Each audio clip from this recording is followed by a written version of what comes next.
एकरा forensic lab भेज दा। का देखला तू?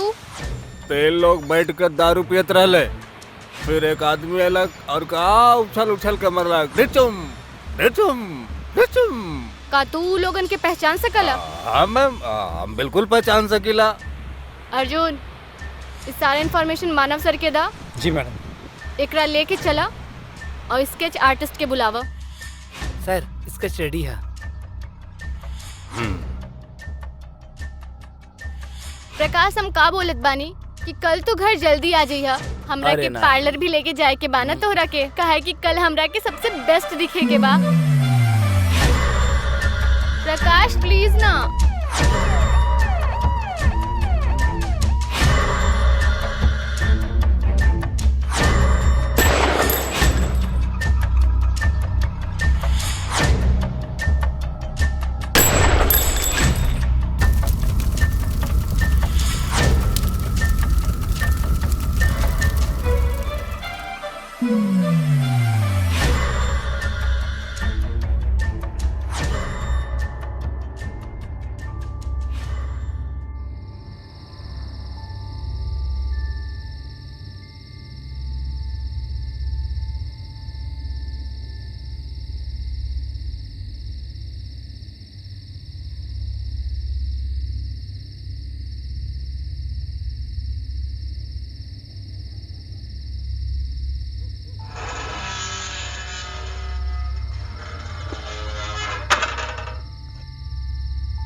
दिव्या का करताड़ू?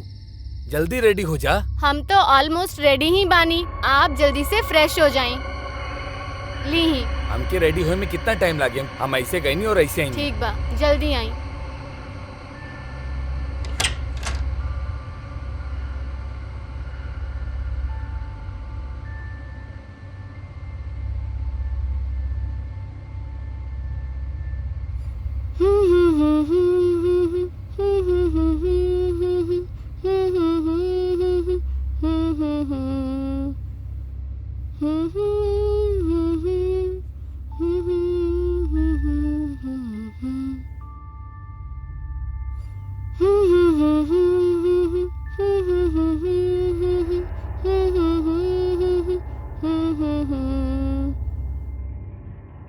प्रकाश जल्दी करी।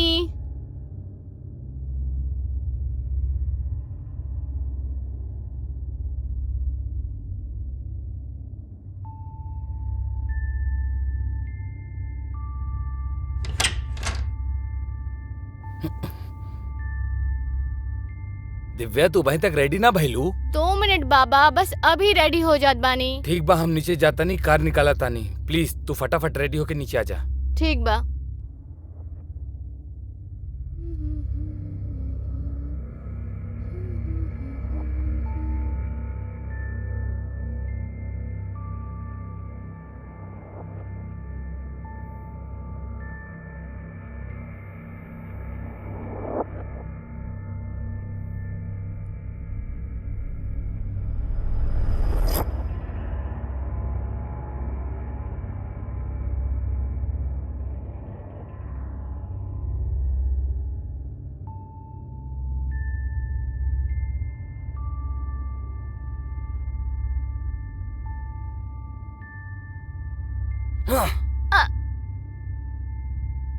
हाँ। दिव्या, दिव्या,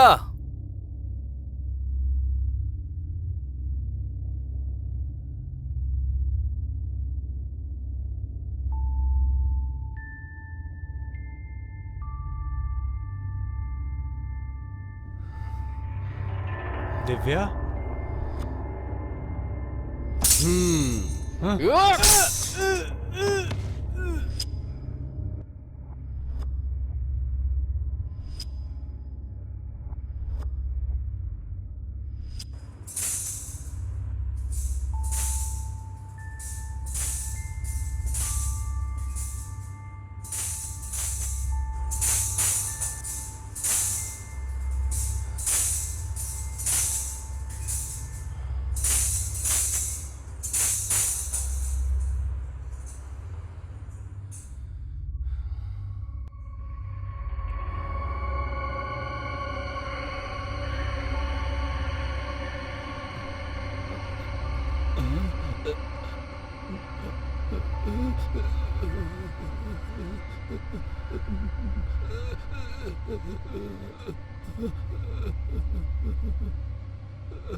अब तोके केहू ना तकलीफ देई, अब तोके केहू ना तंग करी, लेकिन हाँ अपन मुंह बंद रखिया, वरना हमके ई चिमटा से लोगन के जवान खींचे में बिल्कुल भी टाइम ना लागेला।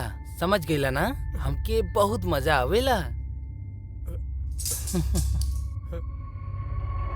भीगा होठ तोहार, प्यासा दिल हमार, लगे अब्र सा ई बदन तोहार। कौनो दिन हमरा साथे कौनो रात गुजारा, तो के सुबह तक हम करब प्यार। ओ ओ ओ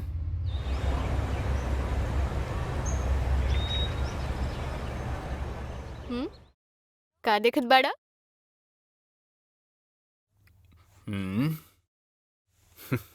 शिवांगी, तू हमरा से कितना प्यार करेला बतावा ना बेबी। अच्छा, तो फिर चले के? चला। एक मिनट। यस सर।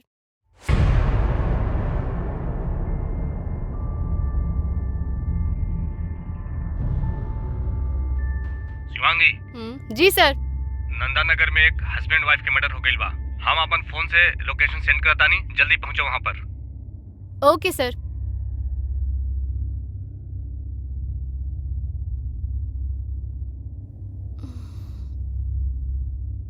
सॉरी बेबी, एगो आऊ मर्डर हो गइल बा, हमके जाए के पड़ी। प्लीज नाराज मत होया, नेक्स्ट टाइम हमनी पक्का चलब प्लीज। फिर हम चलत बानी। हाँ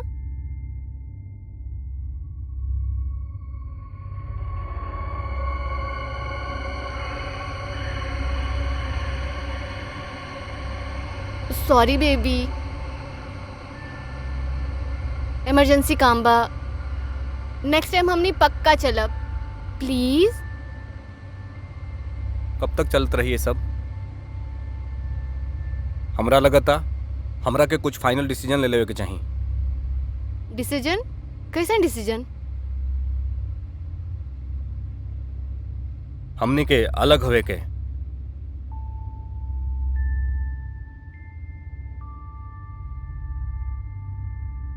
हमरा के लगल रहे कि आप हमके समझे लगनी। खैर कोई बात नहीं।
दे।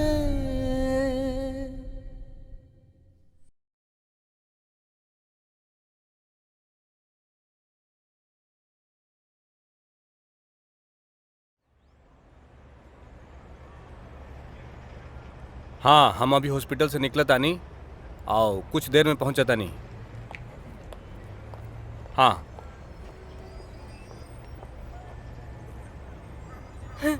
डॉक्टर साहब प्लीज हमके हमार बच्चा दे दी प्लीज प्लीज हमरा पर रहम करी प्लीज डॉक्टर। हम तोहरा के कितना बार बोली, तोहार बच्चा नहीं के हमरा पास। रुका, हम कॉल करता नहीं थोड़ी देर में।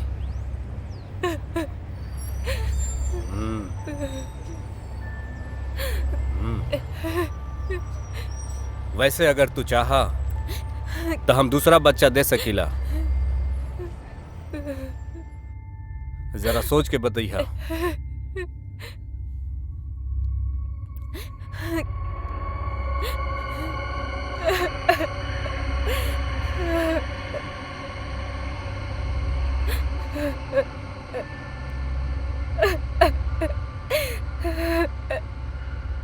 हमार बच्चा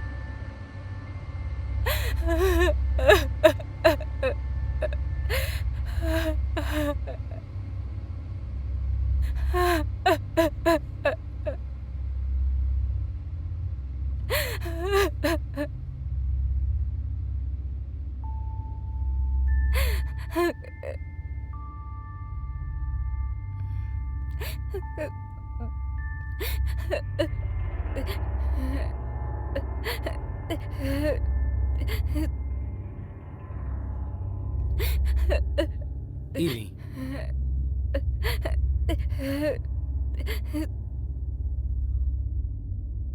अब बताई कि है ये आदमी जेकरा सामने आप इतना गिड़गिड़ात रहनी?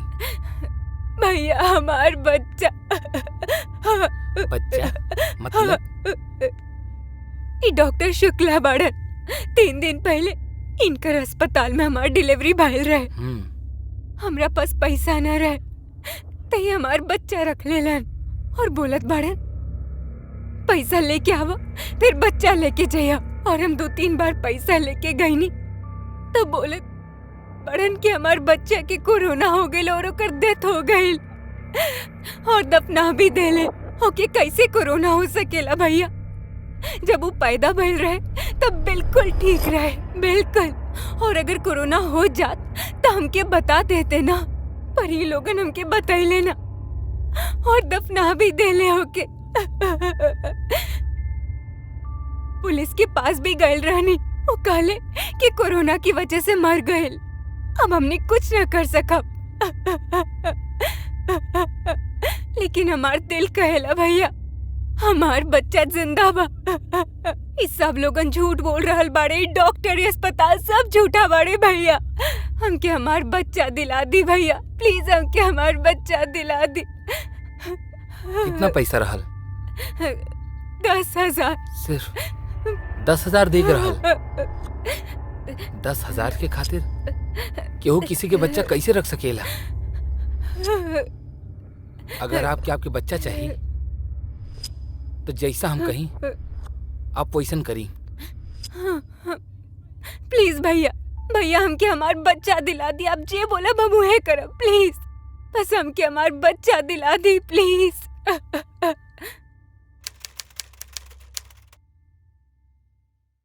आप सही कहत रहनी डॉक्टर साहब, हम बहुत सोचनी अपन बच्चा के बारे में। अब जे होखे के रहल से हो गई। अब आप एगो बच्चा दे दी हमके प्लीज। अरे वाह, हमार बात तहरा के बड़ा जल्दी समझ में आ गई। फिर चली, देर कौन बात के, चली। चला।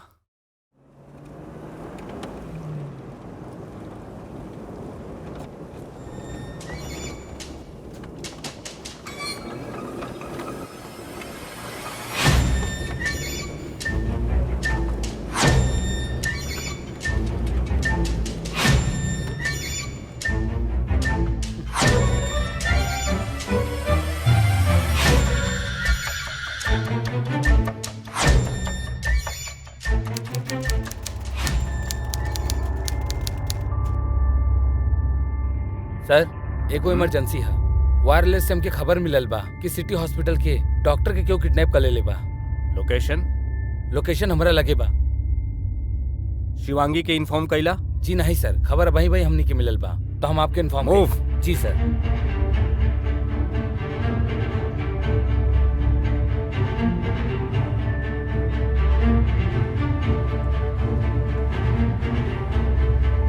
शिवांगी, यस सर। कहाँ बाड़ू तू? सर हम ई वक्त गांधीनगर में बानी। शिवांगी, एक बहुत बुरा खबर बा। सिटी हॉस्पिटल के डॉक्टर के कोई किडनैप कर ले बा। Oh my God. काम कर, हम तोहरा को जगह के लोकेशन भेजे तानी। हाँ। तू फटाफट वहाँ पहुँचा, हमू पहुँचे तानी। ओके सर।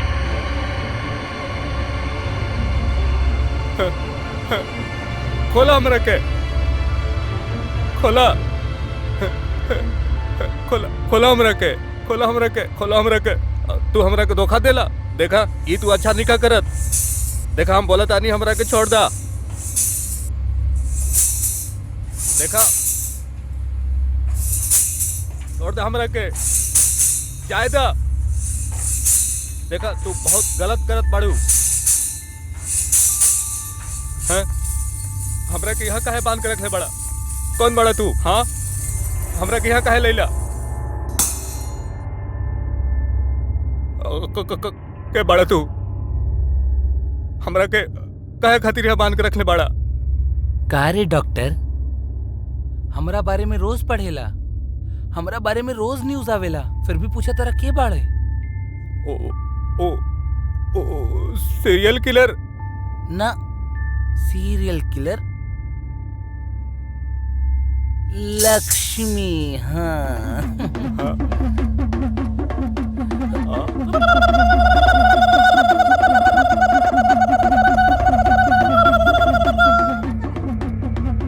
तोहरा के हमरा से का चाही? जौन हमरा के चाही उ देबा। हम तोहरा के सब कुछ दे सकीला। हमरा के छोड़ दा प्लीज, हमरा के छोड़ दा। हमार छोटा छोटा बच्चा बा। तोहार बच्चा बच्चा बाड़े और दूसर के बच्चा मोहतर चौथ।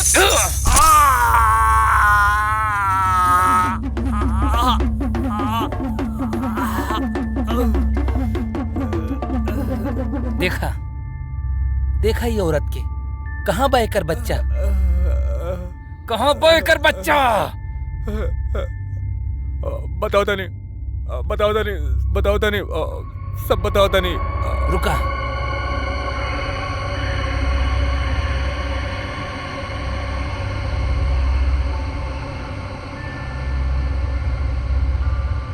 अब बोला। हम एक डॉक्टर ना हवान बानी, हवान। हमने कोरोना के डेथ बोल के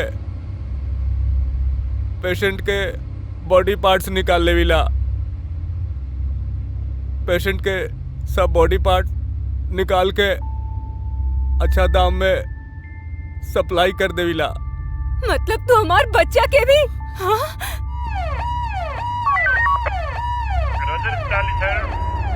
कहाँ हमार बच्चा? बताओ हमार बच्चा कहाँ बा?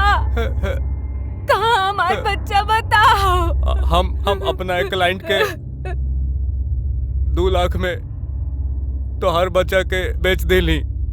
का?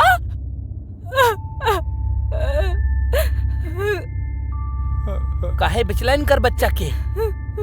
वो एक्चुअली उनकर बच्चा ना होत रहल, यह खातिर उनका बेच देली।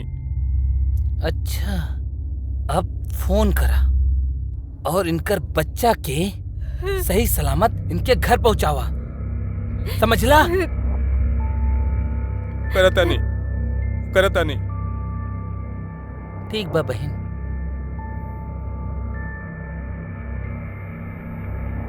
तू अपने घर जा, तो हर बच्चा सही सलामत तोरा घर पहुंच जाई। थैंक यू बहुत। आपके एहसान हम कबो न भूलब। पर हाँ, हमार बच्चा तो घर पहुंच जाए ना। अब विश्वास रखा हमरा पे, बिल्कुल पहुंच जाई।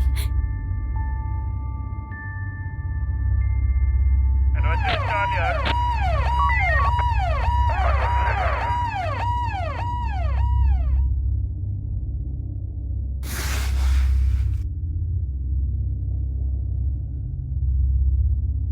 इला बात करा अपना अस्पताल में और बतावा कि बच्चा के सही सलामत घर पहुंचा दे। हेलो हेलो, हम जे 3 दिन पहले जौन बच्चा बेचले रहली वो सही सलामत ओकर माई के पास भेज दा।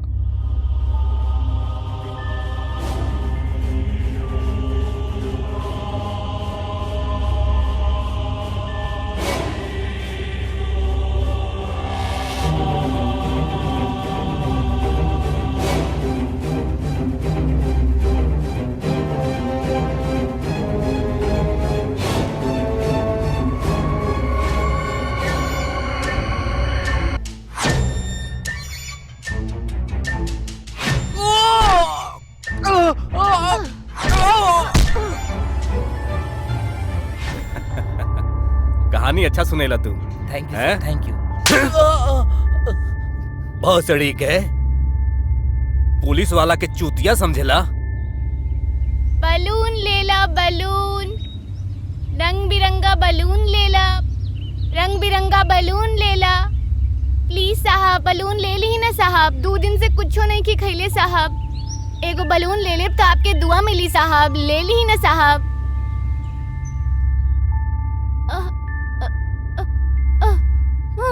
साहब साहब हमके नहीं के जायला वो राक्षस के पास साहब। साहब हमके यहीं रख ली साहब, हम आपके घर के झाड़ू बर्तन और आपके खाना भी बना देब साहब।